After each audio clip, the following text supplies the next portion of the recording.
merci pour nini ka assistance ma intelligence aray hiwre ko men salmino nokkala ka woni don aray no fami don ni den taran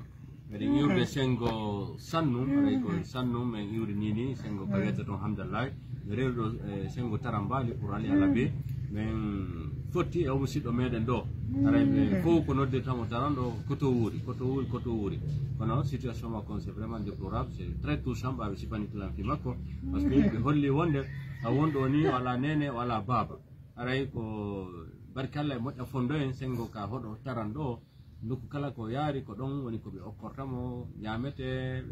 tambitomo e noneji din fu aray ko dum woni ko wuri aray vraiment no yunu fota na seda aray tawde mo do o ala no déplace oro aray hay yaw gongol ko re karahan no sutordo mo do koyde juude aray fu no belsi pratiquement donc yaw gongol do e da aray no metti fi ha fejiti donc on yiyamo joni kanko ti ko to wuri aray imme daren ko no alors vous allez voir on est morto voilà donc oui va facile donc hayadu non ko no woniri ko ni o yarata déplacement ji makko dum fo ko ni ko yata o ko yata aray ko ni aray pratiquement no yormi no satti fota donc ndaray ensemble si tawi moyen ji no wodi ko walli to remmo e bangi den fo e noneji din fo que ce soit e moyen de déplacement ba do andi bedo aray ko fi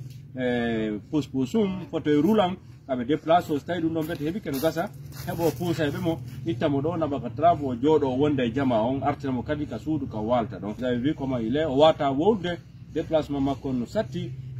tambita to do mo ala fayda ko kawteden e hodongo ko ben woni ko okkori mo wo ko yeru dum woni ko wuuri labbingol ko ben tambitagol ko ben haray de weltani be jannibe déjà de passage mais néanmoins tawi hebi walti to be mo puri ni kadi haray vraiment dum ko hunde newinde fota une fois encore de plus aray den holori famu jamaji din fo mo ya fonde fo fi walta gol ko to wuri aray me hewti kadi salla jabi nani mais aray une fois encore de plus e sa jaray nani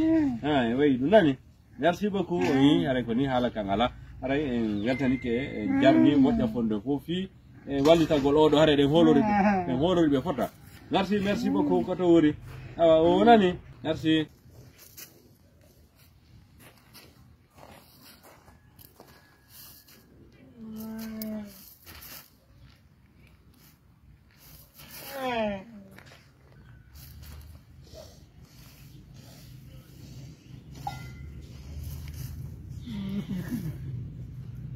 Mm-hmm.